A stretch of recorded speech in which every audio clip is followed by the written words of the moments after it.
my brother. This is John Reid with the Prince William Perspective, and I am honored today to have a talented author, creative mind, Jaurice Smiley. Mr. Smiley, thank you so much for being with us. How are you today, sir? Doing great, John. Doing great. And it was great to get a chance to meet with you at the Black Heroes Matter event at BlurCon. And so, it's interesting because you see, you've been at MacFest, KatsuCon. There's a chance we've probably been in the same places, didn't even get a chance to see each other, which is amazing. Yeah, John, I'm glad to be in this space. I'm glad to be in all those spaces like MagFest, BlurCon. I grew up in PG County, and back then I didn't know cons existed, but as I got older, I became more aware of them. And so I decided to travel out more. I've been going since 2011. My first MagFest was 2015, and my first BlurCon was 2022. And I've been going to BlurCon ever since 2022. And I've been going to MagFest. I missed a couple of years between like 2018 to 2022, but I've been going to MagFest since last year. And but it's amazing because, like you said, we're getting to see the explosions of not only just these cons, especially growing up in DMV. I've been here since 1990, and the thought that there would be a place special for us blurs, it was impossible. I thought I had to go to Comic Con San Diego or Dragon Con, Awesome Con and Tyson's Corner or wherever in DC, or even have to go to Atlanta or so many other places. But the fact that we have so many right here, like I said, I'm from Woodbridge, Virginia, so got a chance to pretty much go up and down the East Coast for most of the cons and stuff. I think it's pretty amazing, and I kind of want to start there. And I know, like I said, we got a chance to meet at the Black Heroes Matter, with Dr. Gaines, Dr. Carr, and David Quanson, and so. One of the things that really stood out was that you had an opportunity to give a copy of one of your two books, Tourian, which we're going to talk about a little bit. Now, what did that mean for you, be able to put it in the hands of someone, like Dr. Gaines? It meant a lot. When I went up there to ask the question, uh, in my mind, I wanted to connect it to my book, but also wanted to highlight something I saw an issue with. My question stemmed from Kamala Harris and her. I saw this news article that called her a DEI hire, and in my mind, that was a dog whistle for another way of fancy way of saying this person is a minority, so they are only in this position because they are a minority, not because of their skills or qualifications or experience. And I thought that was something that should be discussed and talked about. And even in the superhero realm, I feel like there wasn't a great deal of that representation. So I wanted to go with that. But to have it in their hands after asking that question, it meant a great deal to me because I know that, for them to be in that space meant that they care just as much about what goes on in these nerd spaces and the superhero representation as much as I do. Absolutely, brother. And I think that's the beautiful part about this is that we're seeing, people like them, Joy Reid, Dr. David Johnson and Dr. Jason Johnson, excuse me, and so many others that were there. Like I said, we got Jesse Phil Lamar and so many other people at BlurCon, Walter Jones and others that really kind of expressed, what it meant. And it is very comfortable. And I got a chance after I was talked with Dr. Carr, and this is why we really wanted to talk to you about as well, is, about why is it that we're not seeing as much representation. Much representation, especially from the Black female superheroes. And we're going to talk about Whitney Richards and your character, Tourian, in just a moment. And I kind of wanted to expand on that. And one of the things he said to me was that what we have to do is we really have to be more literate. Not just towards just reading, phonics and things of that nature, letters and what have you, but really be more literate when it comes to our culture and to be aware. And I think that's one of the things you've been able to do with both of your books. And so I kind of want to start with the first, for Victorian and the story of Whitney Rich, because I think she kind of emphasizes that, a younger, going out to California, seeing a brave new world. So can you kind of share about that and that vision, how you came out, brought that to be? Well, in regards to Tourian, it was actually written back in 2011 when I was still an undergrad at North Carolina A&T. So shout out to North Aggie Carolina. Pride. It's Yeah, Aggie my Pride. wife wanted to say it because she's an A&T Aggie Pride too, so I wanted to shout that out. Yeah. I actually had several friends of mine that went to A&C that pulled up from North Carolina. We graduated years ago though, so they pulled up, and one of my friends, he had on an A&C hat, and it was just a great time being with like my A&T family. But like I said, Touring was written back then when I was an undergrad back in 2011. And originally in my mind, I wrote it because I was inspired by Metroid, that Nintendo game, play as Samus, and Metroid itself is inspired by Alien with like Sigourney Weaver and the acid Yes. blood. So that's where it came from. And the original story was much different, and different in this case is Sending from Worst John. So I just held on to it, and I worked on it throughout the years. And throughout those years, I was just moving and from point A to point B across, North Carolina and uh, Texas to Maryland, even Ohio, because I was in grad school out in Miami University. So I still worked on touring that time. And throughout the years, the idea I had for the story evolved and what I wanted to talk about and what I wanted to discuss and elaborate upon in the story. And so by 2020, I had heard of a publisher called Black Gold Publishing through an individual named Theodore, aka Teddy. He had published a book with them, and so I reached out to them with my story, and they adored it. And so I spent some time working on it, but I was kind of wasn't sure how I was going to work on it. And then this was like February 2020, and then a month later, I had all the free time in the world because March 2020 hit, and that's when COVID became a reality. And so I spent the majority of summer 2020 just editing and improving my book and adding like more layers and things about what I wanted to talk about and things of that nature to it. And I love how you talked about that vision from conception, from vision to reality, and you brought it at a time where the world was just beginning to bubble up, where we were getting to reach that tipping point when it came to that fourth wall about race, and we saw what happened from them, from Ferguson, all the way, Minnesota, here even in Freddie Gray in Baltimore, and other places throughout the United States, where we saw racial injustice, police brutality, and so many things. And you say Whitney's character in that story, she kind of deals with the same thing. Yes, it's the part of the reason why the story was set in California. Well, another reason being I wanted to avoid New York at all costs because I felt like New York was just too cliche. So you think about New York, there's too many of them, like Spider-Man, Punisher, Avengers headquarters, X-Men headquarters are upstate New York, Iron Fist, Daredevil. It was to me, I wanted to avoid New York at all costs. I may set a superhero story there, but I just didn't want it to be a situation in which there were like, you think like it was like the Avengers, like 8 out of 10 or 9 out of 10 of them all live in New York. So I picked California for that reason, but also in California, there was the city set, the story is set in Fullerton, California. Fullerton is like an hour outside of LA. And so Fullerton in particular, because in 2011, there was a situation about a homeless man, a white homeless man named Kelly Thomas. He was a victim of police brutality. He was schizophrenic. Police, it was caught on camera. Police assaulted him and beat him pretty badly to the point where he was on life support. And he passed away after his family decided to take him off life support a few days later. Of course, the cops were found not guilty about it, but that story was really inspired me to set it there and kind of, talk about the systemic racism um, that that I wanted to like highlight amongst other like avenues of racism that lead to police brutality, such as the school to prison pipeline, which I do highlight in the story. Michelle Alexander, she's a woman that wrote a book called The New Jim Crow. That was Yes. kind of ma a major force behind the book in terms of just highlighting how schools, especially for minority students, are designed to funnel them to prisons. And then many which they perform, they emulate prisons, such as hiring actual prison guards to work at schools.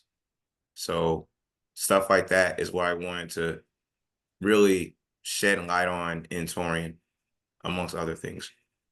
And can you explain for those, and we really for without giving too much away in the story, who Torian is and the relationship he has with Whitney?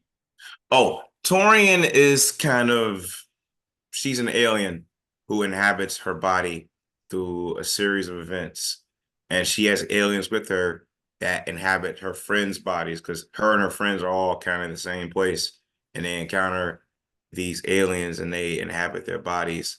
And Torian is what good. but her friends, they're not so good. And so she kind of has to go back and forth with them, and it leads to combat and things of that nature.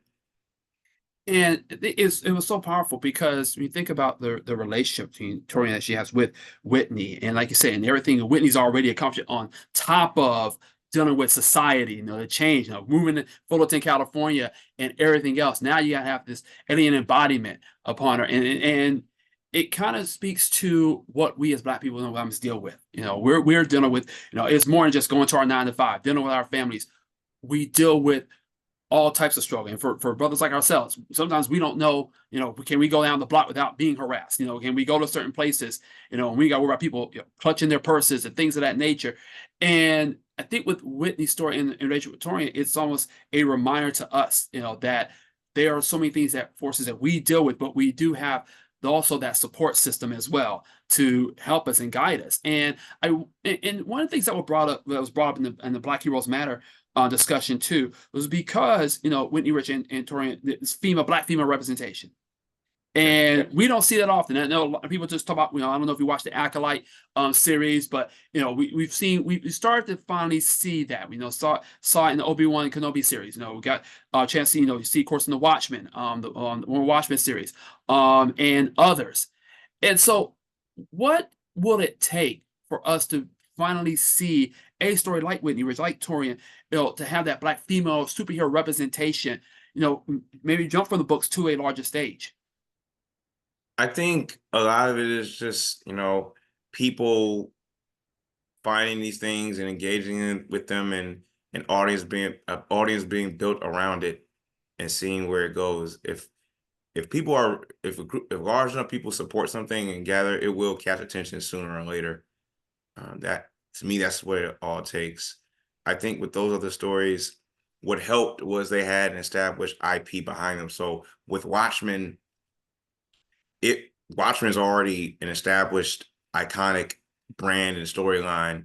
So most people are going to tune into Watchmen just off the strength of the brand of Watchmen itself. Even Watchmen storyline, there are many people that, and I think Joy said this herself at the panel, there are many people that never heard of Tulsa, Oklahoma until they watched Watchmen. So for Watchmen to shed a light on that is superb. So that is a horrific story, and a superhero, someone of sort of superhero could have been born out of something so horrific. And I think that a lot of it just boils down to just people supporting things they really like and seeing how far it goes. It helps when you have like a famous IP behind your name, like Star Wars or Watchmen and things that nature. But the more smaller independent brands, those take time to develop. If people are willing to really truly support it, you'll see it because the demand is out there. I mean, Black Panther has shown us that demand for these type of stories are out there for audiences. And yes, and even in the case of Black Panther, it had the Marvel MCU force behind it, but Black Panther drew in an audience of people that most of them had never actually seen an MCU movie before, or even can tell you like any MCU characters previously, or couldn't tell you any 5 movies that came out before it. Because Black Panther was like, a part of a collection of movies that's telling a story. And Black Panther's not the beginning or not the end. It's sort of in the middle. But the world jumped in to pay attention to it and for a lot of people, that was probably their first MCU movie. And they watched that and they went on to be MCU fans. So with that being said, I think it's just if people are really really care, they will support it. And it's up to the people to decide. And yes, having an IP behind you helps, but just never be afraid to check out that story that may not have the biggest name or biggest brand, and support it and see how it grows and evolves. There actually was a smaller brand at BlurCon I saw. There were tons of brands I saw that were promoting their works and things of that nature, and even some of the more smaller brands that have gone on to go do big things, they start at the conventions. They start with Kickstarters. So never be afraid to support the independent or smaller brands because they could be the next Black Panther. They could be the next Watchmen. Absolutely, and you brought so many great points there because I remember when I went to the first BlurCon that was established there, and the vendor room it was only one space of a floor in the bottom floor, and now Yeah. it's encompassed so much in that short time. And I love how you brought that because now we're starting to see so many creative minds I think get encouraged. But when Black Panther first came out, and I remember when I took some of my students to go see it when it first they went to see I think 4 times in the theater, and a lot of them they were Superman and Batman fans. But by the time they came out of that movie, they want to know about if Wakanda is real. And like I said, I think being able to see that, for young Black girls to go see if Shuri, and see its representation, or more recently Storm, in X-Men '97. And I think with Whitney's story, I think it has that which every young girl and young woman can resonate with. And I want to get to your other story too about the Black Gray Bots and the collection of short stories. And can you talk about that inspiration as well as you brought that to reality? Well, the Royal Grey Box is a short story collection, 5 different short stories. It's not really superhero themed or related. Right. The short stories, they're not even like a lot of them are just different and vast. So it's not like a Stephen King approach where it's all horror, thriller, and encompassed in one collection. They're different short stories. The idea behind it came from this is a game called the Orange Box Valve game, 5 games in one. So it had Half-Life Part 1, Half-Life 2, Team Fortress, Portal, and there was another game. I think it was like another Half-Life Half-Life 2 Part 2. Yes. So it was 5 games in one. And so that was kind of the idea behind having 5 short stories in one collection. And in between the short stories, there are excerpts I had people write and I cleaned up, like friends of mine that I met through my years of competitive gaming, excerpts that I talked about like how to deal with anxiety or what it's like going to a tournament, or a story about your father being there for you in a dire situation. So that's how that came about. I didn't want my friends to write about me because the excerpt pieces, they are inspired by Big Sean. He has an album called Detroit.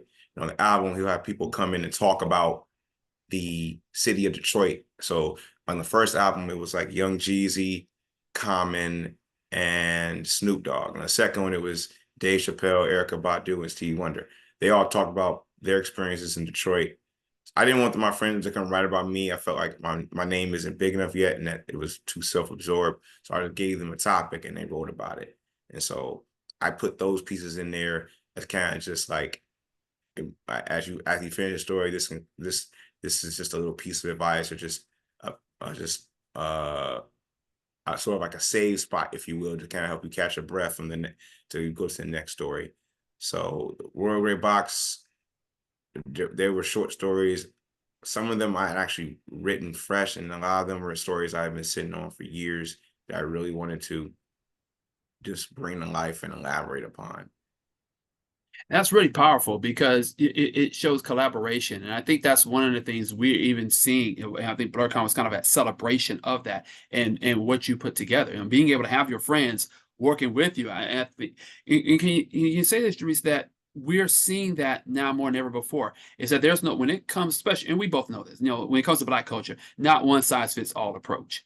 And you can talk about things of the diaspora, but you can also talk about horror. You talk about the sci-fi aspect, or there's so many different genres. I think so many different layers. Because we are complex, we are multi-layer, we have different aspects to us, but it all blends together because it comes with the same purpose. And so, I kind of want to expand upon that, if I can, and with both of your works, if I may. What we're seeing right now, and kind of taking this from what we're seeing in the media to what we see in the comic book world or in the video game world, that intersection of where we can we be unapologetically Black and be successful in those endeavors. That they will not about crossover per se, but in terms of just we can be on, are we at a space now where we can be unapologetically us and be able to express ourselves in those different forms. Absolutely. Absolutely. I feel like blackness, it can never be and never will be contained. And creativity will always shine through. Yes, there are still gatekeepers, and yes, there are still forces that you have to fight. It's just at the end of the day, it can't be contained. I feel like with both of my books, I'll start with Tourian first. When I first wrote it, again, Metroid was the main inspiration. And when I looked over the years, I realized I could do something special with this. I don't want to just take an established character and make a black version of it. So, because Samus is a white lady, so I thought to myself, if I'm going to do this, I need to put my own twist on it and make my character stand out and be unique and be something that women, especially black women, can really appreciate and respect and something they recognize as authentic. So that required me to do research. There's this book by this woman, her name Tamara Winfrey Harris, The Sisters Are All Right. So that was kind of a major guideline in terms of like, how I wanted to, craft a teenage black girl. Of course, I talked to various black women in my life and did research, things of that nature. It's just that going back to your point, I like her being black, I knew that if I was going to tell a story, I knew that I had to do it with grace and appreciation and understanding of what it meant for a black girl superhero to exist. And this is back in like 2011, 2012, 2013, way before Black Panther came out. So that, I mean, I didn't want to like, make a connection of like, trying to like ride Black Panther's wave, but this just the idea and principle, that's still an important principle way before Black Panther ever even came out.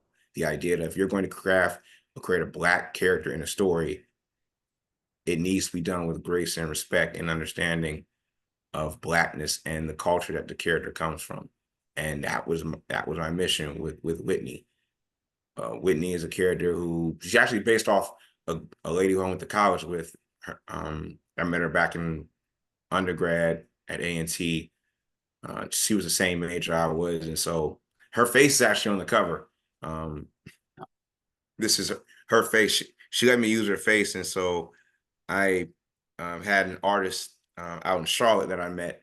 He drew her face for the cover, Nice. and so I talked with her and talked with other black women, and it just became a thing of just doing consistent research and understanding that this is a character that if I'm that upon creating it, I did it. I did my research and I did it with the intention of creating a unique character that I feel that black girls can respect and appreciate. And that's what we need more that, and by doing that, you broke a mold, because one of the biggest gripes that we hear in when it comes to writing comic book, especially with female characters, is that it's written by male characters, but it's written as if it's a male character and with female features instead of Yeah. really, that's how you get stories, even by Jessica Jones and so many others, but it doesn't have the sensitivity to it. So, shout out to you, bro, for doing that, understanding that very delicate balance. Yeah. Well, as in regards to my second book, what I can say about that one is blackness is a part of the book, in particular, exploring black nerdy spaces. Since I was a competitive gamer at one point in my life, consistently going to tournaments. There's one story in there about a guy who takes his daughter to a tournament. And so I wanted to talk about that, like the competitive gaming experience and what it means to, devote all this time and money and energy and to that experience, practicing and meeting with your friends. As I stated earlier, a lot of my friends that were at the event, some of them were friends that I met through playing competitive gaming. I actually met somebody and became friends with them that weekend. In particular, this individual is from the Virginia Beach area, Southern Virginia. I call it SOVA because that's the name that they give it, because I know a bunch of people from that region, because when I used to live in North Carolina, some of them would come to North Carolina tournaments, and they would play and compete. And so he was from that area, and he actually knew somebody that I was really cool with him back in the day. And so we became friends on the spot because just off the strength of that. And so that competitive gaming experience, that family, that community, because it's the title is the FGC, Fighting Game Community. And I really want to emphasize that, what it meant to be a Black man and be a family man in that space, and how you can form bonds with people. The competitive gaming has been around for years. It's just that the FGC is actually the oldest, because fighting games have been around since the 80s. Yeah, since Street Fighter. Yep. Yeah. It's just that now they're starting to really, really get that popularity. Evo's actually happening this weekend. So that's going to be an amazing thing. It's just that the key word of that statement, FGC, is community, fighting game community. Community being the most important word, because the people you meet, they're some of the greatest people ever. Like, the people I've met through playing fighting games are my friends to this day. Like, people that I've, spent hours hanging out with, even beyond just playing video games, talking to, people that I can pick up the phone, call anytime, people that, when on personal level, my dad passed away in November of 2021. And so, like, my friends knew. And so he passed away on a Wednesday in November. And my friend from North Carolina, he called me and we talked for 2 hours, and he really picked up my consciousness, because I just wasn't in the best state of mind during that time. And Right. so it's just stuff like that, amongst many other things. I've had friends just, you know, uh, give me great advice and point me in the best direction, and just be there for me. And we met through playing fighting games. And, that stuff like that, John, is so remarkable to experience. It And I is. really wanted to highlight that in the story, that community, that something that is someone that can take their daughter to. Because yes, winning is great. Winning is fun, and doing hype combos and popping off and, getting first place and win the money. That is all great. However, all the friends you make, they supersede that in many ways. Because the money can come and go, but the friends you make, you never know who you'll meet and who you'll have an impact on, and vice versa. Like, Mm, I've been in situations where I actually stopped competing on a serious level many years ago. But yeah. even when I was at the BlurCon, I played against somebody in bracket and I beat them, and they were upset they lost. Then they came back like 30 minutes later and said, "I apologize. I heard about you. You were really good back in 2010, 2011." I was like, "Yeah, I really was. I was like over a decade ago." But okay, all right, I'll take it. You don't have to apologize. But I get that a lot. Like, people would say, "Oh, we remember you were really good back in, like, back in the day." Because the game I played was Smash Brothers, and I was Oh, really, Super really, Smash Brothers. Yes, sir. yeah, yeah, I was really, really good at that. Like, at one point, I was top 10 in North Carolina for the game Brawl, Super Smash Bros. Brawl. I was top 10. I would travel to, like, MDVA and beat some of the top players here.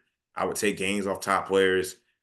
But that was a long time ago. I don't play as much anymore. I still know what to do in the newer game, but, it's just, I don't enjoy as much, and my focus has shifted to other things. But it's still a great feeling to go to tournaments and people will tell you, "Oh, we remember you.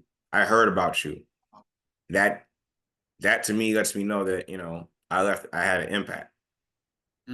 That's so powerful. You see, and I love about this conversation that we came in, we were talking about books, and we were taking it such a different direction, talking about fighting game championships and the bonds that we have. It just goes to show you, how diverse we are, and so many Yeah. different things. And I love your story. And what I want to do, I want to come back, I want to do another follow up with you on that and that adventure, because I think it's something we Oh, really of don't, like you course. said, talk about very often. And you just laid it out so beautifully about why it's so important. And I know, like I said, I know the tournaments as much, but if you do, anything that you share, I definitely want to kind of spam. I think that's something we really, as a culture, really need to prop up and expand upon some more. Yeah. I mean, the tournament scene nowadays, it's much popular. it gets Yeah. heavy traction. Evo is going to do big numbers this weekend. So for everybody out there watching, if you like Street Fighter, if you like Mortal Kombat, if you like Guilty Gear, if you like Smash Brothers, try to go find your local scene. There's Start GG, there's Twitter. Back in the day, there were specific websites for it. It's like Smashboards or Shoryuken, but nowadays everybody just uses Twitter to find like their local scene. Or I'm not calling it X, it's Twitter, but Sorry, um, I'm gonna call it Twitter. I'm gonna call it Twitter.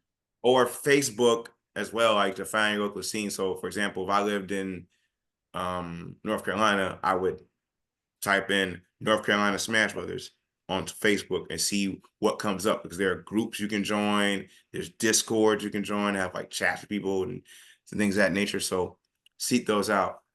But going back to the Royal Great Box, there's another story in there that talks about Blackness, but in particular interracial relationships. It's called Saboon's Night Chapter. It's I've never been in a interracial relationship before, but I did have to do research on it. Um, it's a story about a Black man who's married to a white woman, and he kind of has to like deal with. It's set in modern day, and he kind of has to deal with like society coming at him just for being Black, while also Black people coming at him for having a white wife. And so in the story, while he's out, he comes across an alien artifact called Saboon, and the vice premier tells him, I have a trial, and depending on how this trial plays out, if I can cast permanent nighttime upon the planet. So he has to pretty much deal with the trial of the artifact for 24 hours, and it has different, the artifact has different abilities. Like it can, erase people's memories. It can control someone and have it, whoever, for example, it can mind control someone, and then the person who ordered the mind control can make that person do whatever they want. So it come and he has to like have it in his care for 24 hours and play by its rules, or something really awful will happen. So I explored like what it meant to be Black in an interracial relationship with that story. Again, I never been in an interracial relationship, but I just thought it would be cool to talk about. So that story is something that just came about because something I wanted to explore, and that is just another story in the Royal Great Box that um, people often tell me they really love that one. That and the fighting game one. The fighting game one, people really like that one. Actually, at BlurCon, there was a gentleman, his name was Jovan. He hosted a panel about fighting games, and he mentioned the fighting game story because he loved it so much. Wow, that is Yes. amazing. And it's just a testament, brother, to, the vision that you had and that you saw it through. And the fact Yes. that you saw it through, be able to do that and be able to, like I said, have people talk about it and how it draws people and be able to put it in the hands of some of that games. There's so many ways and so many inspirations that you have for this story. Real quick, let's bring it home. Where can people find your work? Well, both my books, Tourian and The Way of Great Box, are available on Amazon. However, if you want to support me and support the culture, my publisher is called Black Gold Publishing. All one word, Black Gold Publishing. They're on their website, blackgoldpublishing.com. You can buy both my books. Black Gold Publishing, they're a Black-owned publisher out in Virginia Beach. Shout out to them. Tahar runs that. Um, and again, shout out to Teddy for pointing Black Gold in my direction. Black Gold, they're pretty great. They helped me really bring Tourian to life. When I was working with them, they helped me steer Tourian in a much more positive direction from what I had it initially as. So I'm always really appreciative of them for that. So blackgoldpublishing.com is the website, or you can get it on Amazon. Absolutely. You can also find him, IGF313 Snake. I want to thank Mr. Jaurice Smiley. So I want to thank you so much for again just talk with us. And I want to be sure we're going to put your both your books out on our website as well to link so we can have more people, support what you're doing, brother. Okay. Thank you, John. I really do appreciate that. Thank you so much. And this is John Reid from the PW Perspective, and this is a very special interview with Mr. Jaurice Smiley.